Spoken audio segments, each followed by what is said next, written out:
తెలుగు రాష్ట్రాల మధ్య నీటి విషయాలపై కేంద్ర జలశక్తి శాఖ మంత్రి నేతృత్వంలో సీఎంల భేటీ ఆసక్తి రేపుతోంది. మొత్తం 10 అంశాలతో జలశక్తి శాఖ అజెండా సిద్ధం చేసింది.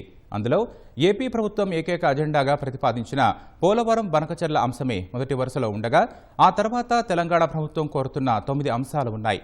సమావేశంలో వినిపించాల్సిన వాదనలపై జలవనరుల శాఖ అధికారులు, న్యాయ నిపుణులతో గత అర్ధరాత్రి వరకు చర్చించిన చంద్రబాబు ఈ ఉదయం 11 గంటలకు మళ్లీ సమావేశం కానున్నారు. తెలుగు రాష్ట్రాల మధ్య జలాంశాలకు సంబంధించి కేంద్రం ఇరు రాష్ట్రాల సీఎంలతో ఇవాళ సమావేశం నిర్వహిస్తోంది. మధ్యాహ్నం 2:30కు ఢిల్లీ శ్రమశక్తి భవన్ వేదికగా కేంద్ర జలశక్తి మంత్రి సిఆర్ పాటిల్ సారథ్యంలో చంద్రబాబు, రేవంత్ రెడ్డి భేటీ కానున్నారు. పోలవరం బనకచెర్ల అనుసంధానం ప్రాజెక్టును ఏకైక చర్చనీయాంశంగా ఏపీ ప్రభుత్వం ప్రతిపాదించగా, తెలంగాణ తరపున ఆ రాష్ట్ర నీటిపారుదల శాఖ మంత్రి ఉత్తమ్ కుమార్ రెడ్డి కోరిన 9 అంశాల్ని అజెండాగా స్వీకరించారు. వాటిని క్రోడీకరించి 10 అంశాల అజెండాను కేంద్ర జలశక్తి శాఖ సిద్ధం చేసింది. ప్రస్తుత దశలో పోలవరం బనకచెర్లపై చర్చ అసంబద్ధమంటూ కేంద్ర జలశక్తి కార్యదర్శికి తెలంగాణ ప్రభుత్వ ప్రధాన కార్యదర్శి తాజాగా లేఖ రాసినప్పటికీ పోలవరం బనకచెర్ల అనుసంధానమే ఎజెండాలో మొదటి అంశంగా ఉంది. ఆ తర్వాత తెలంగాణ ప్రతిపాదించిన 9 అంశాలు ఉన్నాయి. బనకచెర్ల ప్రాజెక్టుపై సమావేశంలో గట్టి వాదనలు వినిపించేందుకు సీఎం చంద్రబాబు పెద్ద కసరత్తే చేశారు. ఢిల్లీలో రాత్రి పొద్దుపోయేదాకా జలవనరుల శాఖ మంత్రి రామానాయుడు, ప్రత్యేక కార్యదర్శి సాయి ప్రసాద్, సలహాదారు ఎం వెంకటేశ్వరరావు, ఇంజనీర్ ఇన్ చీఫ్ నరసింహమూర్తితో చర్చించారు. అన్ని పరిణామాల్ని సాయి ప్రసాద్, వెంకటేశ్వరరావు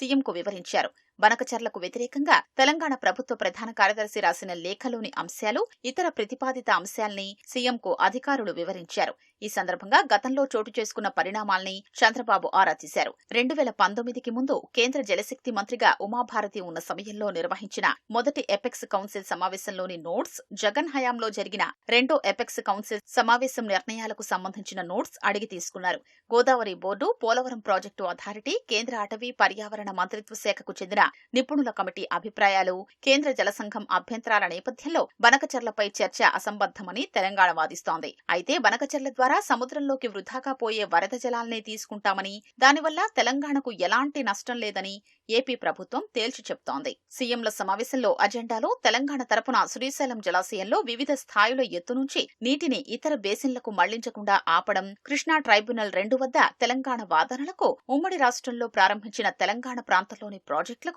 నీటిని వినియోగించుకునేలా ఏపీని ఒప్పించడం వంటి అంశాలు ఉన్నాయి.